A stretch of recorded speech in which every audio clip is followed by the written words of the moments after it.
రాష్ట్రంలో కాంగ్రెస్ పార్టీని ఓడించే దమ్ము ఏ పార్టీకి ఉండదని చెప్పి తెలియజేస్తుంది. ఎందుకంటే ఆ నలుగురిలో ముగ్గురు కొట్టాడుతూనే ఉన్నారు.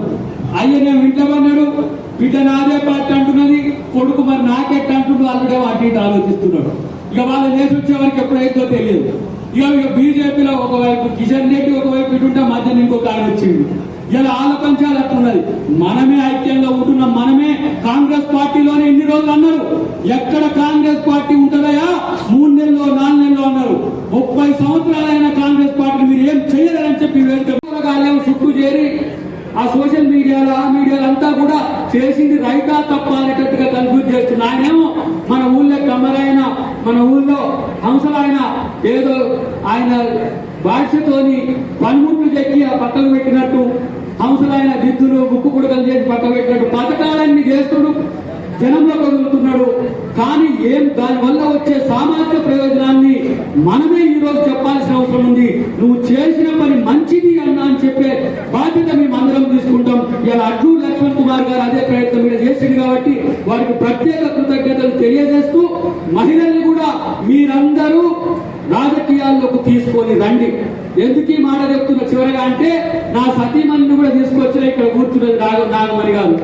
ఎందుకనంటే మీతో పాటు అవకాశం ఉంటే వాళ్ళను రాజకీయాల్లోకి ఎందుకు తీసుకురావాలని చెప్తున్నంటే, మన పార్టీకి మంచిదని, దాంతో పాటు మహిళలు రాజకీయ చైతన్యం తీసుకురావాలనేది సోనియా గాంధీ గారి యొక్క కళ, సోనియా గాంధీ గారి యొక్క ఆలోచన. ఒక మహిళ, 3 మహిళలు కలిసి మనకు తెలంగాణను ఇచ్చిండు. ఆ రోజు నేను తెలంగాణ ఉద్యమకారుని అమ్మ సోనియా గాంధీని, రెండవది చనిపోయినా కూడా బీజేపీ అయినా సరే సుష్మా స్వరాజ్ గారిని, 3 మీరా కుమార్ గారిని, 3 అమ్మల మూలకుటమ్మ తెలంగాణ తల్లి ఈ రోజు. కాబట్టి మహిళల్ని మనం రాజకీయాల్లోకి తీసుకురావాలని చెప్పి తెలియజేస్తూ, మీ అందరికీ నా ప్రత్యేక కృతజ్ఞతలు తెలియజేస్తూ, జై కాంగ్రెస్, జై కాంగ్రెస్. అవకాశం ఉన్నది. ఆయన ఇటువైపు చంద్రబాబు, ఇటువైపు నితీష్ కుమార్, ఈ 2 సంఖ్యల కట్టలు పెట్టుకున్నాడు. ఈ 2 తీసేస్తే మోడీ పని ఖతం. రేపు కాంగ్రెస్ రావడం ఖాయం, గుర్తు పెట్టుకోండి. రేపు దేశంలో కాంగ్రెస్ పార్టీ రావడం ఖాయం. ఇక్కడ 42% వచ్చినట్టే రేపు దేశంలో కూడా చట్టసభలో రిజర్వేషన్లకు రాహుల్ గాంధీ గారు ముందుకొస్తారు. కాబట్టి కాంగ్రెస్ పార్టీని మనం బతికించుకోవాలి. కాంగ్రెస్ పార్టీని బతికించడమే కాదు, ఈ తెలంగాణ మోడల్ ని అన్ని రకాల మోడల్ గా దేశంలో చేయాలని చెప్పి తెలియజేస్తూ, మేము మళ్ళీ ధర్మపురికి రావడమే కాదు, జగిత్యాలకు రావడమే కాదు, మీకు ఎవరి అవకాశాలు రాకపోయినా మాకు ఫోన్ చేయండి, మా డేటా కలెక్షన్ సెంటర్కు ఫోన్ చేయండి. మీకు నష్టం కష్టం అయితే మేముంటాం. ప్రభుత్వం తరఫున మంత్రి గారు ఉంటారు, పార్టీ తరఫున మేము ఉంటాం.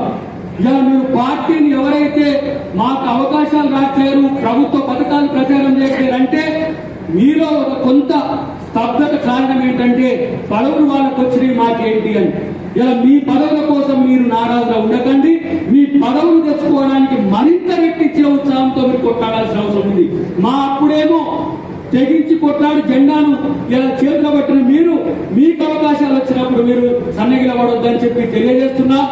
రేవంత్ రెడ్డి గారు కానీ, మహేష్ కుమార్ గౌడ్ గారు కానీ, మా మీనాక్షి నటరాజన్ గారు కానీ, రాహుల్ గాంధీ గారు కానీ, మల్లికార్జున ఖర్గే గారు కానీ ఈ రోజు తెలంగాణను చూసి గర్వపడుతున్నారు.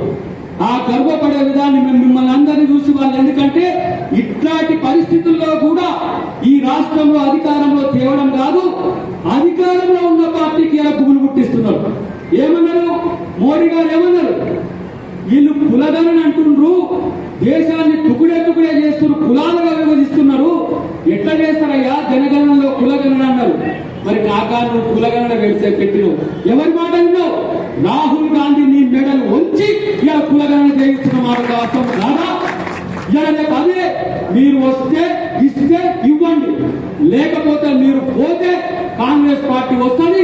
దేశంలో బీసీలకు ఇలా చట్టసభలో రిజర్వేషన్ల కోసం కుల జనగణనను డిమాండ్ చేస్తుంది కాబట్టి చేస్తున్నామని చెప్పి తెలియజేస్తూ, మీ అందరికీ ఆకలి అవుతున్న కారణాన్ని చాలా విషయాలు చెప్పాల్సిన అవసరం ఉన్నా పెద్దలందరూ కూడా